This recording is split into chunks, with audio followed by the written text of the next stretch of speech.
Do not adjust your screen. Do not turn off your cameras. I mean, don't turn off the video.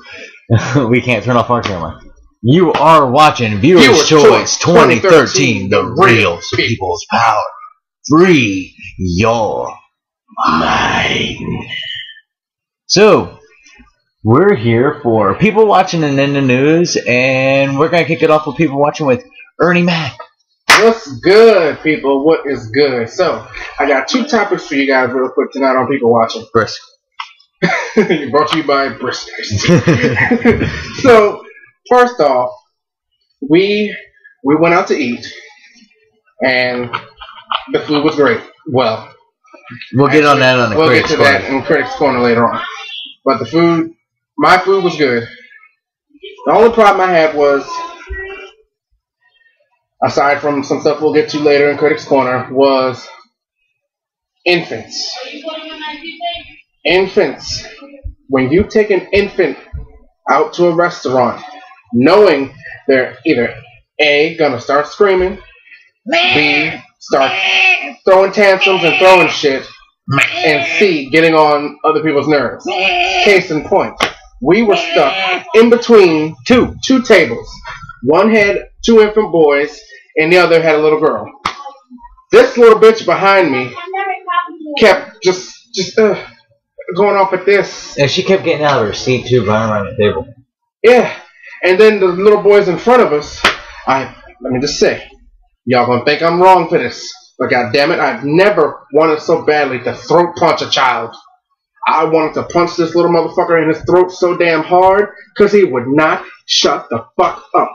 Every time the mother told him no to something, he would start screaming and just then she was like, oh, it's okay. It's like, fuck that, you discipline your child. Exactly, bitch. Don't just say, oh, I made him cry. I'm such a bad mother. No, bitch. You're being a parent. You're disciplining that little motherfucker. So he won't do that shit no more. So you won't have other people who are in the restaurant trying to enjoy their fucking meal wanting to punch you in the throat for you not being able to control your little brat. Now, the other boy, he was good. He didn't do anything wrong. He was chill. He was fucking straight chilling out. And that's what's up. That mother had her child under control. The other mother didn't have to say shit to this little boy. But the little motherfucker behind us, I wanted to punch him. I wanted to punch him in the throat. All up in the throat. Just so he wouldn't... so he couldn't get shit out. Not a zilch. Nothing. Now, and I have two kids, and my kids don't act like that because I disciplined them. Yeah. They learn real quick, you don't act up in public. His boys just like to get tossed around. That seems to calm them down. Then they get riled up even more. But, hey, live and learn, right? Then eventually they calm down. And eventually they calm down. And then they go to sleep. Yeah. Tired of motherfuckers out here. Alright, so, to end that topic, let me just say, if you are thinking about bringing your infants to a restaurant, make sure you can keep them under control, so you don't have people getting pissed off while they're trying to enjoy the meal. Okay? That's all we ask. Now, topic number 2. Now, we touched on this topic a couple nights ago about exes. Yeah, one of my exes, I was walking out of a liquor store, and lo and behold, one of my exes was walking in. Now, I didn't know this was his ex. I saw her going in. Now, like I said during the topic of exes, they'll give you the dirty look. They'll stare at you with that cold stare. Just like she did to me. To make you try to feel guilty or ignorant or whatever. Oh, and what did I do? Looked her up and down, like, and walked out the door. Exactly. Now, if I had been in that store, I would have punched her in the chest. I would have punched her in her two fake titties, pulled them over her head. And you know what sucks? Here I am, moved away from the bitch, and she ended up moving near my neighborhood. Ain't that some shit? Exes. And then my other ex came back to Maryland.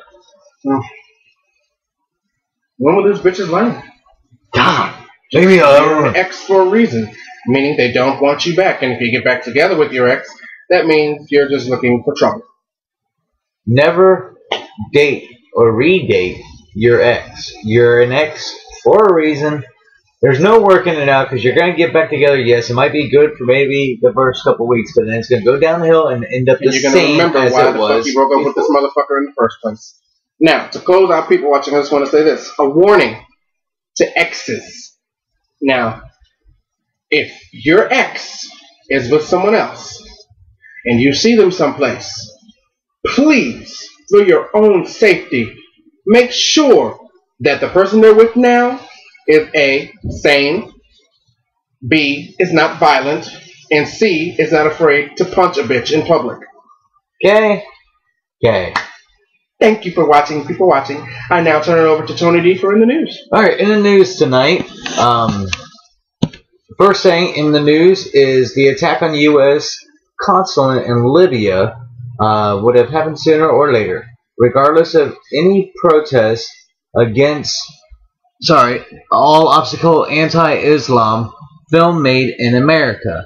A former anti-Gaddafi Judaist says, that was a comment from him, okay? Mm-hmm. Now, as y'all all know, there was an attack on the U.S. consulate for a movie that was made, and it was somebody's opinion, right, by the Libyan, terror, I call them terrorists because that's what they are. So, in return, the U.S. vowed to track down those behind and responsible for the killings of its envoy to Libya, right? And 3 others, okay? And they're moving warships right now to the coast and deploying surveillance drones, okay? Do these countries not learn that you just don't mess with the US of A? You don't do it. Because the moment you do it, we're going to bomb your ass. There's always expect retaliation. Reality. Yeah, right. Reality. Reality vengeance. Yes. Realitation. They just made that up. Realitation. Realivengeance. Yes. So you just don't mess with the great US of A. Because all we're going to do, because your political bullshit that you don't agree with in somebody's opinion, you're going to go ahead and kill people. You're fucked up, man. You don't see people that we don't agree with. You don't see us out there killing them, do you? Oh, hell no. And you did it onto the U.S. consulate? Are you freaking out of your mind? Now you're going to get bombed. How's that for a nice day's end? Right. So, here's a word to advice. Don't fuck with the U.S. of A. Okay. Moving on to the next topic. I got a couple things weather-related here. We all like to know a little bit about weather and what's going on with it, right? Okay, the Arctic Sea shrinks to a record low. The Arctic Sea ice. Yes, the ice shrinks to the low. The story says the sheet of ice that covers the North Pole melted to its smallest size on record in late August, shattering the previous record set just 5 years ago and proving a strong sign of a long-term warming of the Earth's climate. Now, what this means is here in our area, the weather systems vary from north to south, and they used to be on time where it's hot typically through June through August into the end of September. And then you have, of course, the cold months, etc., right? But now it's shifted, so now if you've seen that it got really hot in the beginning of May, and it went all the way through August. And come September, it's nice and cool out now, right? Because it's a shift in climate, and that has to do with the polar ice melting. And that means it's going to be a harsh winter because of the summer that we did have. So I just wanted to bring that to people's attention that because of the shit we're doing to the ozone, the shit that we're killing the ozone is melting in return, melting the ice in the North Pole. End result is messing with our Earth's climate. Plain and simple. What they gotta finally learn when the rainforests dry out. So, and then another piece of weather-related news. I'm gonna give you all 2 in one big shot here. Okay, 2 in one big shot. Racing to escape floodwaters. Residents in a Utah neighborhood had to flee floodwaters when a water retention basin breached during torrential rains. Okay, on this one right here, I thought they built these things to withstand it, but here it is cracking and breaking. That's just like what happened in El Dorado, Kansas, back in '05. We had a lot of rain. It was pouring, torrential downpours, and the lake, the El Dorado Lake, which is the biggest lake in the Midwest region, overflowed, right? And then once it got to the wall that's supposed to withstand this stuff, it was getting so high up that the stupid people released the water, opened up the dam to release the water into the city. Good fucking job. We were literally under about 10 feet of water, you know, and the government had to pay for all the damages. I would have went the fuck off. You know, but these things are built to retain the water so it does not flood towns. So this one in Utah broke.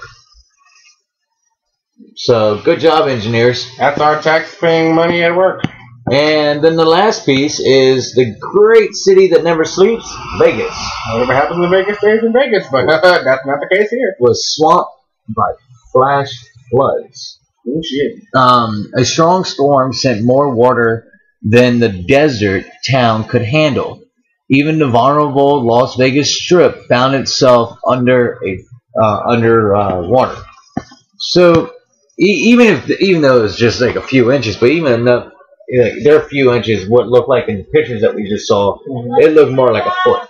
And we all know a foot of rain that you're trying to drive through can float you away and cause massive damage to vehicles and cause wrecks and destroy engines. Yeah. This is amazing. It shows the weather system shifting. You know, it's going to be like The Day After Tomorrow. Have you ever seen that movie? Mm-hmm. You remember when a tornado hit California and the tornadoes that hit Vegas? Mm-hmm. That's probably going to happen. It's a matter of time because the weather is so messed up now. That's why here in Maryland we're seeing more tornadoes than normal. You know, you noticed it. We're receiving them every year now when it used to be once in a blue moon. You know, we would have a tornado. But that just shows that things are changing. And the blizzards are coming. They'll be here. I'm saying by November we're going to have a blizzard. It's going to be like it was in 2009, 2010 season. I fucking hope not. I think in November. I think in November we're gonna have a blizzard followed up by another blizzard in December, and then we're probably gonna get hit with 2 back to back. It typically is every 3 to 4 years we have the massive blizzard season because of El Nino. You know, and guess what? El Nino's here, so it's blizzard season this year. So be prepared. We even have to get prepared. Probably in November we have to buy new tires. Yeah.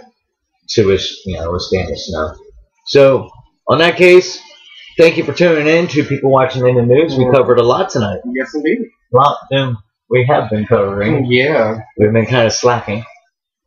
Well, someone's been slacking. Yeah, but that's why I got CNN.com now and theweather.com and entertainmentnews.com. Mm-hmm. So I'm well prepared now.